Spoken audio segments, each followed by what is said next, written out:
What's up guys, this is Gabe from S&P Speed Innovations, and today we're working on a 95 Tacoma. Now what we're doing on this thing is a Caltracs install.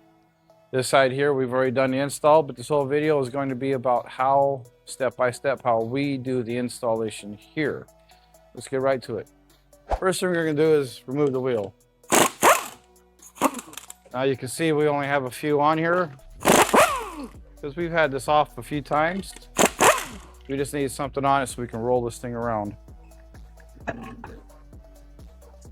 Now this does have an 8.8 differential on it, but it is not going to change the installation procedure on this. Now what we're going to do is we're going to take a ratchet strap. We're going to support the differential so this way we can remove everything else. We did talk about using a transmission jack, but I think this will be the easiest way to do this because we can raise this up and down on the lift if we need to. And more importantly, for the guys who are trying to do this on the ground, this is just a super easy, convenient way to do it. So we have the hook coming around to the other side of the frame. And we're going to take this hook over here. Going to hook it up above. And hook it back onto the frame. And we're going to take the ratchet strap. We're just going to suck it up just a little bit. Not too much, but just a little bit. So this way we have plenty of threads. Now if you can keep going, it's just going to compress the spring. But when you go to take these nuts off, the spring pressure and everything is going to keep coming down. At some point, if you got too much spring pressure on it, the last couple threads is going to try to screw those up. Now to us, it really doesn't matter too much because we're not using these. We are going to replace these with some new U-bolts. But for a safety deal, what we don't want to do is have these come off and have everything just pop and bust your knuckles. So we're going to do it this way. It's going to keep everything in life a little bit easier and simpler. I'm just going to take this and see if I can just tuck this up on top of the gas tank here. See if we can just, okay.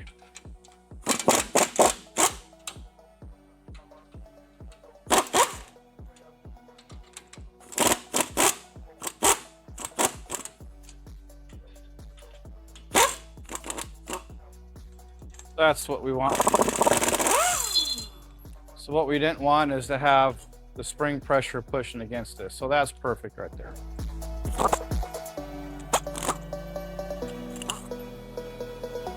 Now we've got that somewhat relaxed. We can see that there's still quite a bit of spring pressure on this thing. So let's go ahead and just ratchet strap this.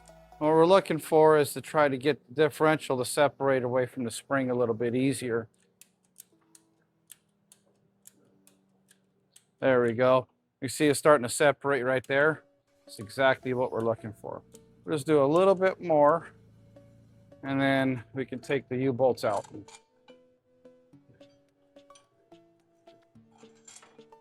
Just like that, super easy. You take this lowering block right here, just pops right out. It's got a centering pin that goes up inside the shackle mount there, the leaf spring perch. And then there's a dimple right there, or actually a stud head that goes up inside here. Now let's get back to this. So now we got the differential completely suspended. The other side is fully attached. You can see that going on over there. So we don't have to worry about trying to support that side. That side's already done. We're still trying to figure out what we're going to do on this leaf spring situation here, but that side's already done, so we don't have to worry about supporting it. On this side here, differential is free floating. It's free from the leaf spring. The differential is completely separated and everything's free floating. We're going to remove these rear shackle bolts here, and we're going to get this to drop and hang, and then we'll remove the front one. So let's get to it. All right.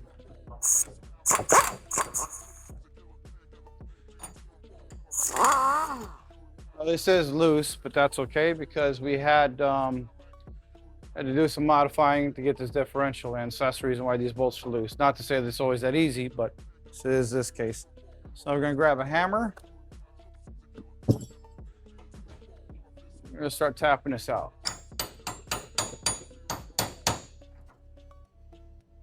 Just tap it out. The other way, face me. And what I need you to do is support this with one hand and catch that with the other. Ready?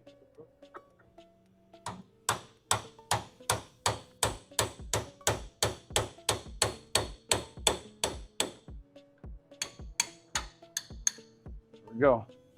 We just let this drop down. Just swing. There you go. Okay.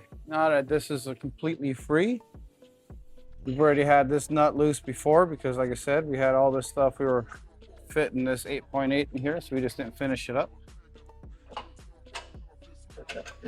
And there you go. That's that. Okay. Well, that's the easy part. Now what we're going to do, since we're here, is we are going to remove these rear bushings, and we're going to take this opportunity that since this is off, we're going to rebush this. We're going to rebush the leaf spring there. We are going to take this leaf spring here.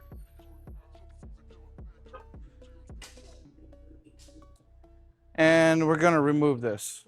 We'll get into a video, or part of this video, we'll show you how we remove this completely. So let's get on to the next step. All right, so now we're just going to finish removing that rear bushing.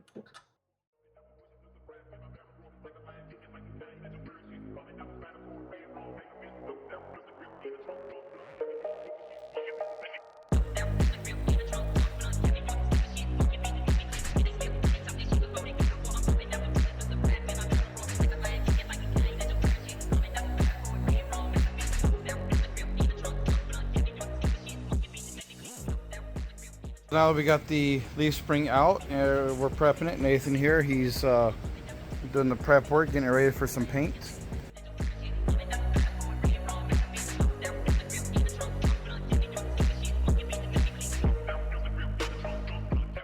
We painted the leaf spring, trying to do some touch-up stuff because it was sitting on a trash can last night and it kind of did a little bit of funky spot, so I'll come back and touch it up a little bit later. Let's go ahead and get it.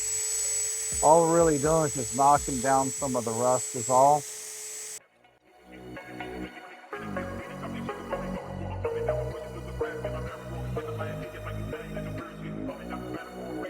One of the things that we learned was this bushing here is the bushing that goes in that eye of the forward spring.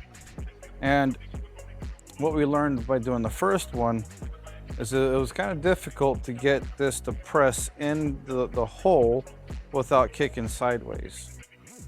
We made a few attempts, and the easiest way to make this smoother to install is by beveling the entrance, the entry edge right there. So I'm just going to put this on a belt sander. We're going to round this off just a little bit so that when we go to press it in, it goes in nice and straight and doesn't try to kick sideways. So we'll do this on the belt sander here.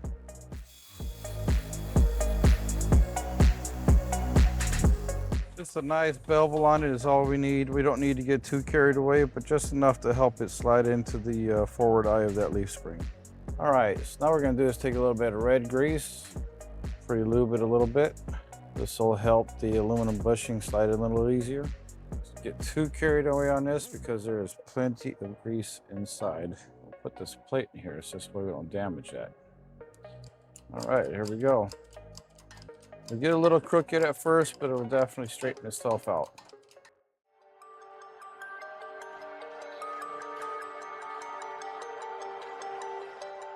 We're just going to go until it's flush. We'll feel the pressure start to bind. All right, that looks good. Feels kind of flush there. I'm going to lay this over, and yeah, that feels about the same. So I'd say that's a win. Sure, there's no burrs here because there is a mechanism of plate that kind of rides in between here. That looks good. We're going to spin this over on the side, and that looks pretty good too. Now let's just talk about what we learned on the first side that we installed there. We tried this without the beveling, and this bushing actually kicked sideways, and we end up having to pull it back out and kind of straighten it up because it kind of beat up the aluminum a little bit. And so we spent a little time fixing it, and that's why we decided to put the bevel on it. The bevel definitely helped it go in, straightened it up real quick, and it just went in pretty smooth. So the other thing we learned is that this piece here slides inside here. Your leaf spring hanger and the bolt squeezes down on here, which means that this kind of floats around like this. The reason why we're having this discussion now is because this is a good time to actually take a look at all this. Now, what we did when we first got the kit is we took a measurement. We measured the length of this pin. A leaf spring hanger basically has an opening, and in that opening, this pin's got to slide up inside. Once it's installed, this has to slide inside the hanger, something like this. And what we noticed was that it was off by quite a bit. This was too long. So we jumped the gun, took it upon ourselves, did some machine work, put on the lathe and shorten it up, thinking, okay, well, yeah, we'll just get ahead of it. We'll make sure that this fits inside that pocket, inside that spring pocket in there, narrowing this up. Word of advice, don't shorten the pin, use it just as it is out of the box.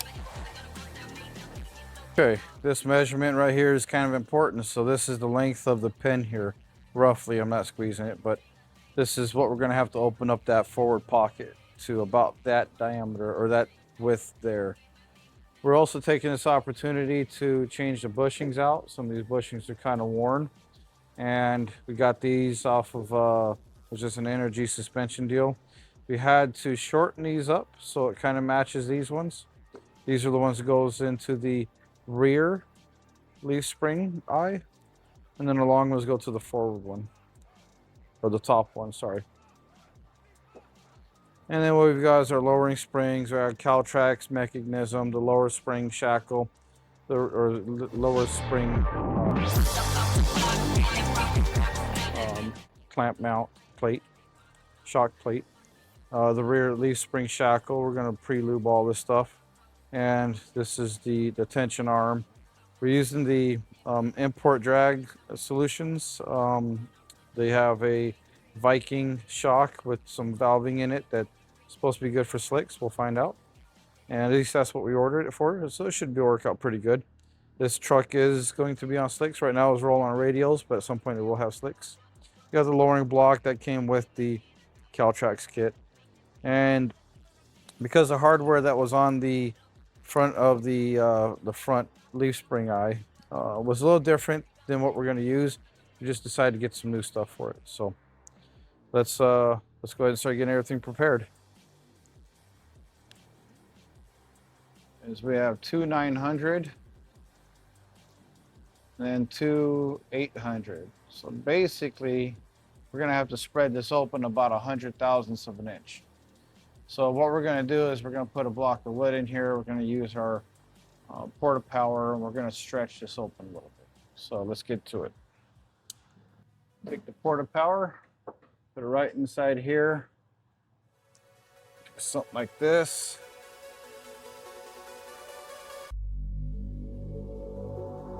Let's measure that and see what that fits like.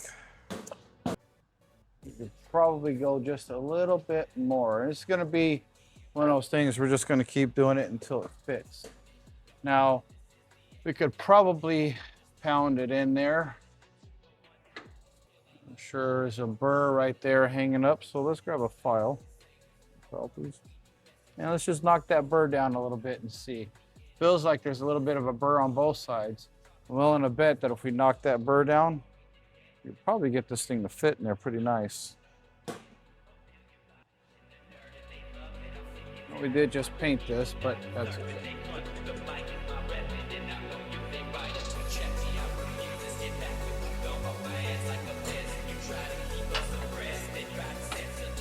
That fits pretty good. If we could stretch it just a little bit more.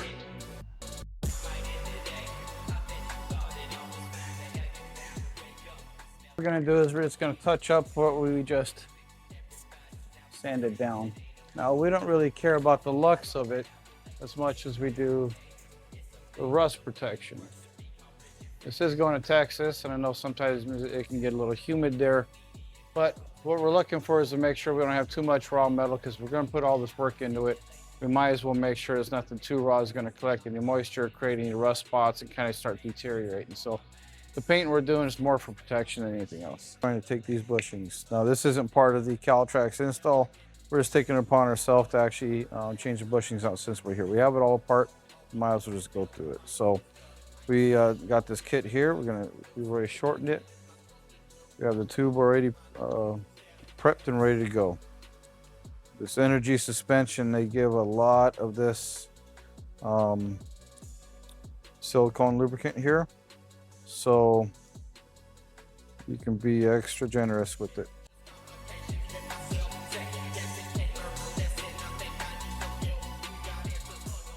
Well, there is grooves inside these, so we want to make sure that we get the silicone inside those grooves as much as we can.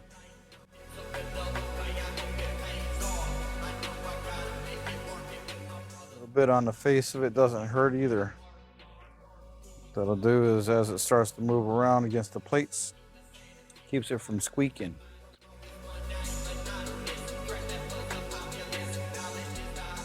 You can see inside there that we've got it packed in all those grooves. That's exactly what we want.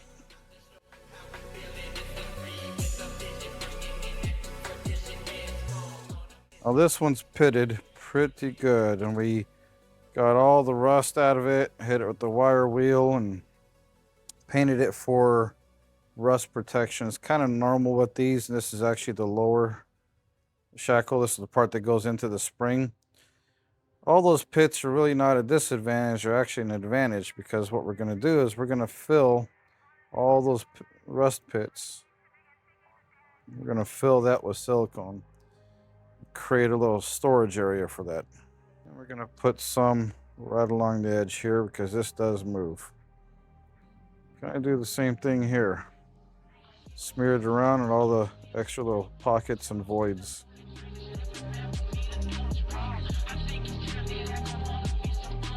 Now I got the bushings in there, pre-lubed and assembled and ready to go. We're going to take this pin right here. We're going to lubricate this. Now the Caltracs comes with its own lubricant. We're going to make sure we use this lubricant. Try to get as much of it in there as we can. Now, obviously with this being a metal on metal situation, we probably gonna have to lubricate this every now and then because it's not like a bushing. There's some moving parts there. So I'm not sure if I would try to drive cross country, because at some point you're probably gonna start wearing some parts out. It is just metal on metal and there's no grease zerk. So something to keep in mind.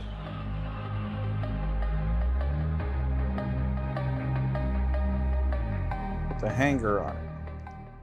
This goes from the outside, so with that being on the front, this being the short side here, this is obviously going to be the outside.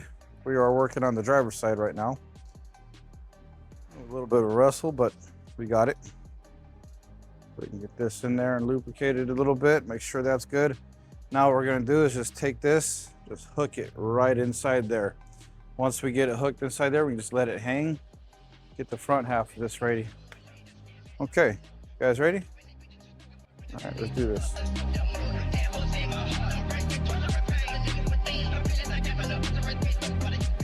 All right, so we'll get the dead blow. We'll tap that in the rest of the way. Bushing popped out a little bit, so what we're gonna do is... All right, so I kind of missed this step earlier. We learned this on the other side, and as we're getting ready to assemble this, I was reminded that I actually need to make an adjustment. But the adjustment is the second spring on this is a little wider than the top spring. So what happens is that this piece here is only so wide, and it's only as wide as the top leaf spring. But as we can see right here, it sticks out just a little bit. So what we have, and it sticks out just a little bit on this side here, more on that side. So I actually have to grind that stuff down. So as you can see right here, this spring needs to go inside this box. So it's the bottom spring here that we have to grind to make it just a little bit narrower so it fits in between these two plates. Right from the center. So it's about the end of the plate, roughly about 5 inches. From the center of the hole. The 5 inches puts us right about in here. We're gonna go probably halfway up the tape a little bit because at that point it doesn't matter. There's no structural here. I can go back as far as I want. I only need it to be about here. So we'll take it a little bit further. So I'm gonna take a rag and stuff it in here since we did just finish greasing that and see if we can kind of keep it from being full of metal in there. So let's go ahead and get a rag, stuff it in there, and then we'll start grinding it.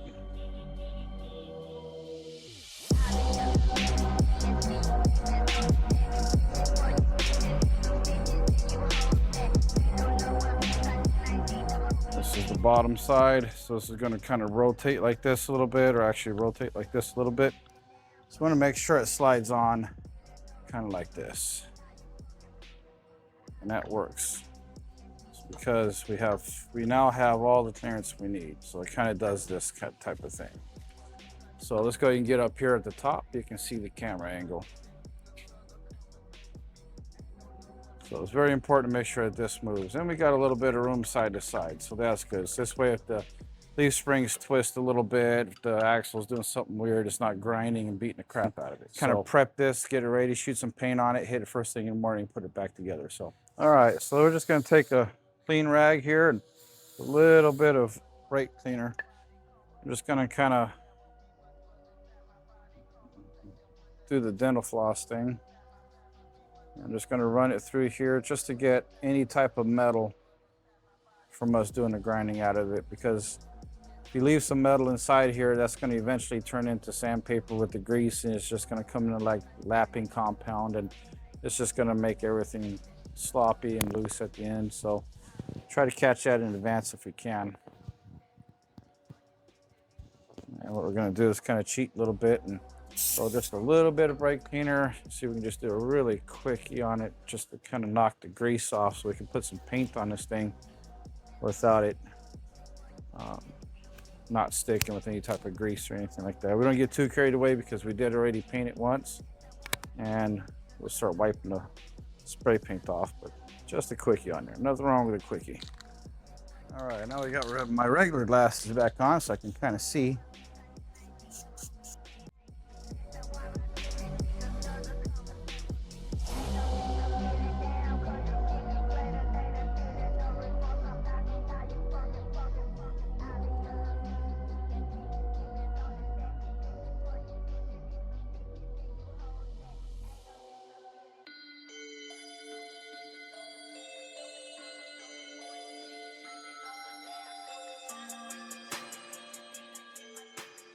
All right, so the impatient part of me actually wants to start shoving this together tonight, but it's already at the end of the day. I want the paint to dry. I don't want it to look like crap when we're done. It does got to look good. It's got to function, of course, you know, but we're putting all this work in it. We might as well kind of make it look as good as we can. So what we'll do is we'll let it sit overnight, let it dry, and then first thing in the morning, we'll pick it up again and just put it together. So really isn't much left. It's just a matter of lubing this up, get everything set up there and put it together. So before you know it, we're looking like the other side. We're almost there, so just call it a day. Well, that concludes this part one. Unfortunately, this video is a little longer than we anticipated, and we had to break it into two sections. So please don't forget to do all the stalker stuff, like, subscribe, ring the bell, all that stalker stuff. It really helps us out quite a bit. And if you like this content and you want to see more of it, please drop something in the comments. Tell us what you like.